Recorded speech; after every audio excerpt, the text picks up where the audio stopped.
Junkie Nation, we got another great one. Gorgeous George and Goes delivering another MMA superstar.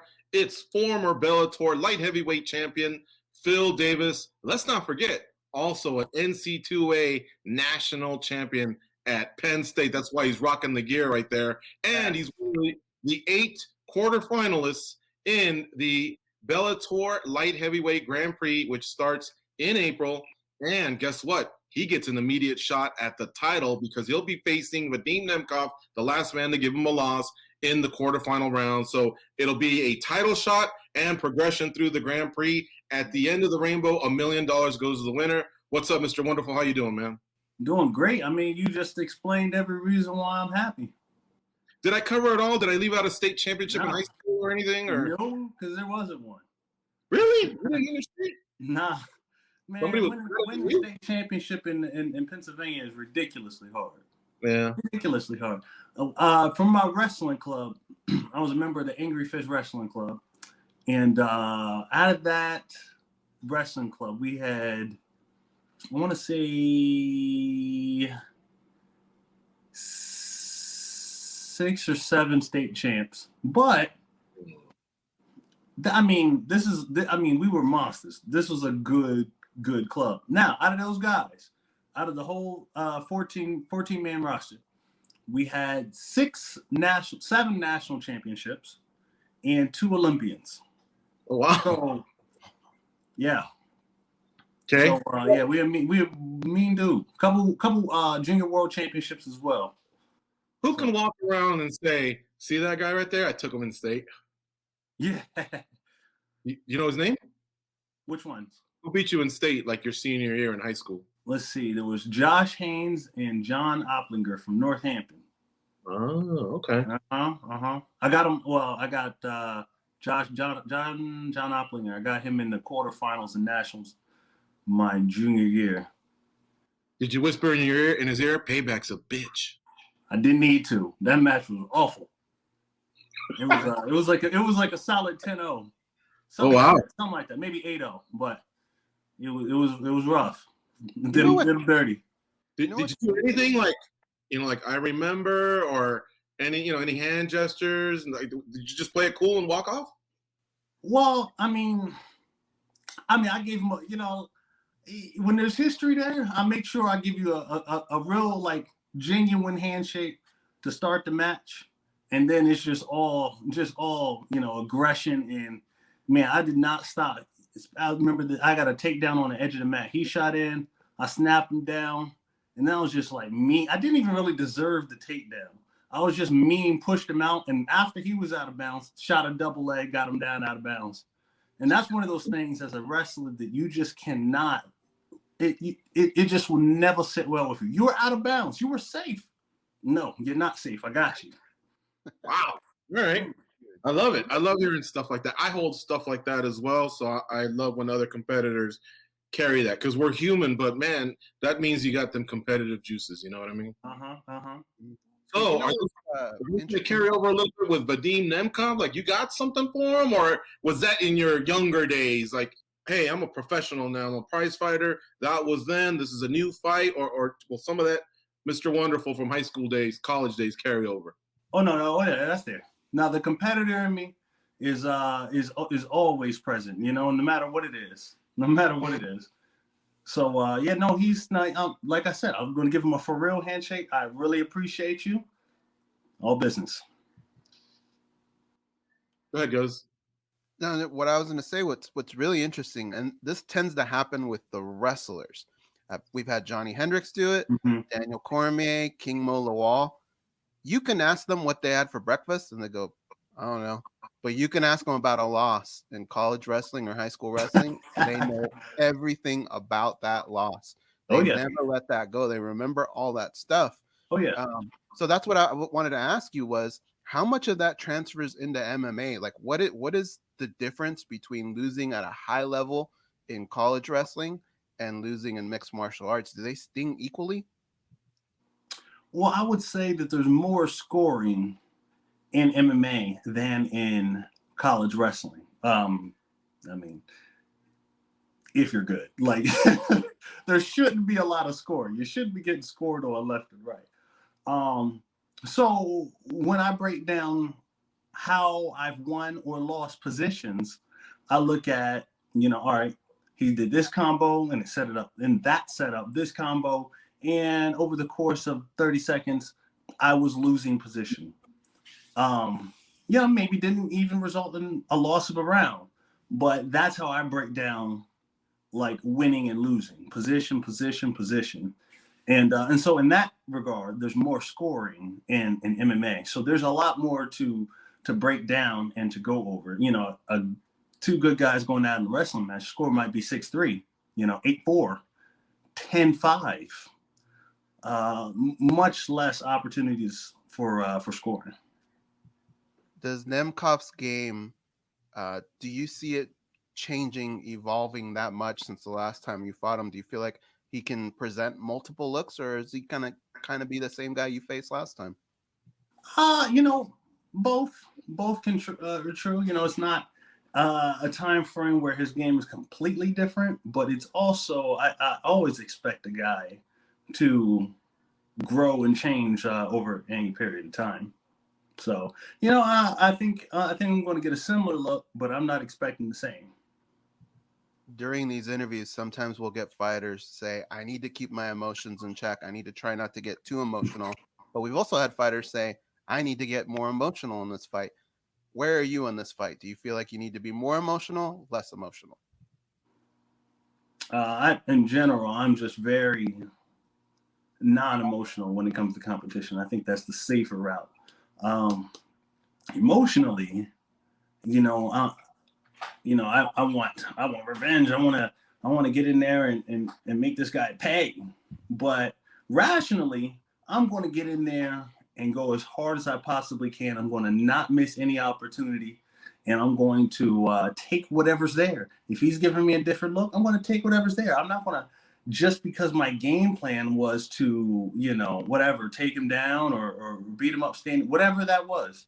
If I get in there and there's a different look, you go with whatever's there. And I feel like a lot of times when you get caught in your emotions, you're like, man, last time he tried to slam me, I'm going to slam him. So, you force things. Take us through the process of something like this going down at Grand Prix. From the moment that you pick up the phone and they say, hey, we're thinking about doing this, to the moment it's actually announced. How long is that period for you? Come here. Too late. Say hello to the people. Who do we got here? This is Philip Jr. What's up, Philip? How are you? I told you. Go upstairs and play with your brother. Very cool. Cameo from the little guy. Nice one. I like that. He's like, oh, I'll just sneak in and see what he's looking at. No, too late. You're in the frame now. Say hello. Yeah, exactly. Oh, gosh. All right. Did you remember the question, or should go through? No, I definitely did not. So from the moment that you get that phone call that says, yeah, this is what we're thinking of doing, these are the guys we're trying to include, to the moment it actually gets set in stone and announced, what is that process like for you? What are the type of questions that you ask and information that you get on that first call compared to towards the end when it's almost all set?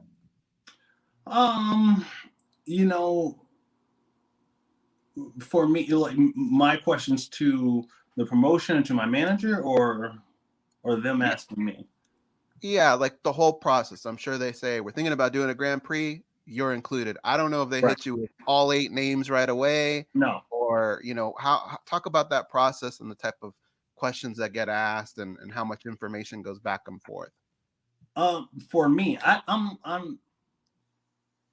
don't really need too many names. I kind of figured the champion will be in the mix. Everybody else is kind of a usual suspect except for Yagistaganov. I'm sorry if I butchered his name. I'm sorry, but so I don't know much about him yet. But other than that, no one else is pretty much everyone I expected to be there. So for me, it was just like, cool. All right, just tell me when to go. Any idea when we're going to go? No? Okay. Well, then I'll just be ready. Well, we'll shore up some things for you. Bellator 257, April 16th. Yes. Vadim Nemkov, and that guy we're calling Diags because we can't pronounce his first name or his last name. So we're calling Diags. And if he has a problem with it, then we'll find another name because I could understand that it is close to something else. But I think Diags is pretty funny. No disrespect there. Phil, but this kind of worked out. You get to fight for the title in the quarterfinal round. You get to avenge a loss. Like you said, you remember shit. Yeah. And I don't know. I mean, I think basically you couldn't have written a better script, right? You wouldn't have won. No, that's what I want. Along the way, it can be title defenses as you progress through the Grand Prix too. Yes, sir. This is, it's an ideal situation for me. I have all the confidence in the world that I can pull out a victory against Nemkov. And then look at the rest of the tournament. I look at the tournament and I'm like, man, like, no matter what, anybody who looks at this tournament is going to say, golly, this is a bunch of murderers right here. This tournament has a bunch of hitters. You don't have an easy draw.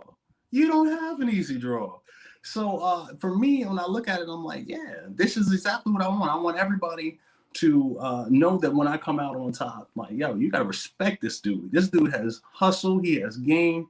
He killed it. Yeah, definitely. I would agree. Now, one thing that I'm finding interesting is that fight with Nemkov was a split decision. But the odds were in Vegas, we talk gambling. They got him as a minus 350 favorite versus you. He's fought 3 times. Wait, he's fought 3 times since you or twice since you. You fought 3 times since then. He's looked good, but I haven't seen him anything that tells me he should be minus 350 and you plus 275.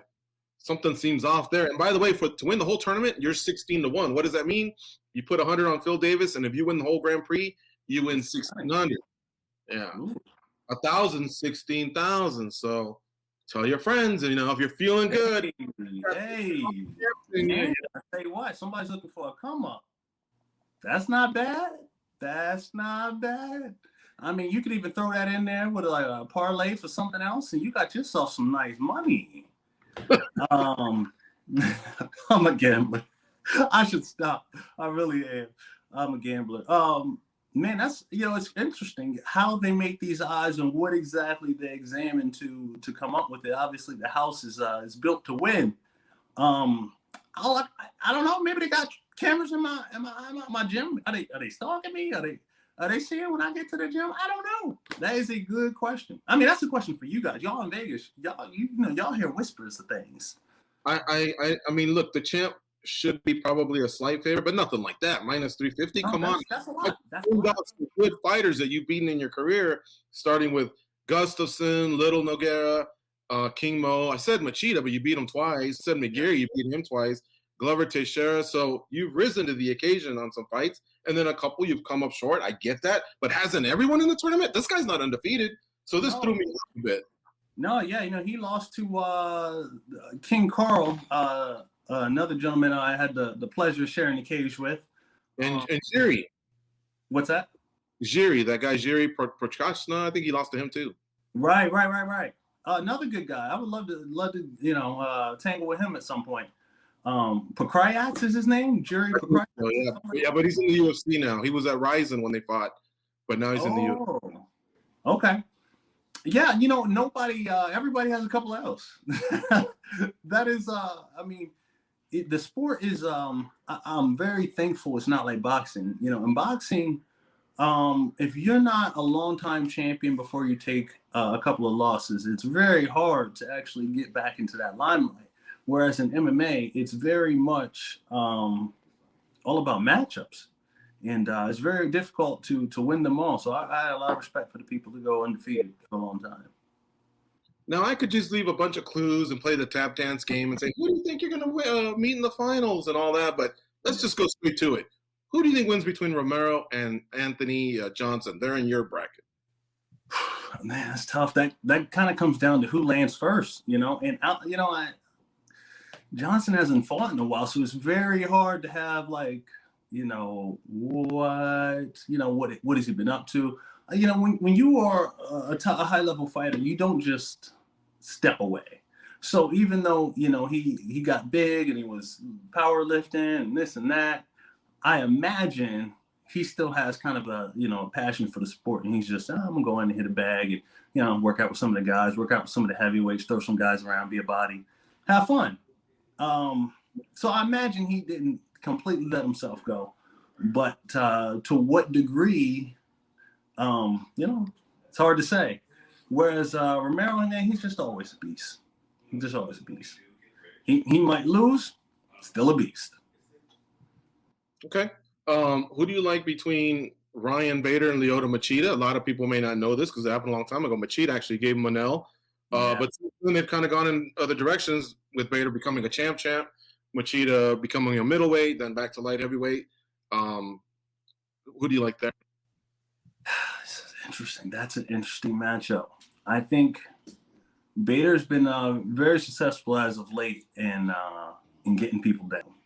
And I imagine he's just going to shell summon him, American gangster him, run across the ring, take him straight down, and as soon as he possibly can. That is my bold prediction. However, Machida is by far the hardest person to actually grab. I don't know, out of anybody who I have ever fought or trained with, he's just hard. He's elusive, man. He's very quick side to side. I don't know how well it translates on TV, but he's very quick side to side, and which is why he has so many knockouts. Definitely not the most powerful guy. Definitely not. He's not a Yoel Romero. Not at all. Not even close. He's the polar opposite. He gets his knockouts from being quick and being in and out, and he catches guys running in. So I think Bader wins that, but a misfire, a miscue, and he's knocked out. He's knocked out. Lastly, Diaz and Corey Anderson. Corey? Honestly, Corey Anderson's a guy I respect. He's a great fighter. I expect him to continue to do well. I don't know. I don't know about Diaz. He could be the next world beater, and we don't know his name yet. So. Gotcha. All right. Well, it all starts on April 16th. Bellator made some announcements. They're going to finish up the featherweight Grand Prix. Yes. They start up on you guys. It looks like they got an April, July, September schedule. Is that your liking? I mean, you're 36 years old. Do you want to get it all done like that? Because I know some of the veterans like to fight maybe twice a year. So will that even alter the way you approach camps? Pushing hard. You don't want to let an injury take you out. Obviously, if you lose, you take it like a man. But you wouldn't want to do something that you did to yourself, I guess. I mean, if you're a veteran in this sport, just knowing how to train smart and keep your body fresh until the fight date is, that's the name of the game. When I was 23, I could pretty much do whatever. And, that's not the case anymore. So, I think I prefer the way it is now. I like that. It could be more spaced out. Why bother?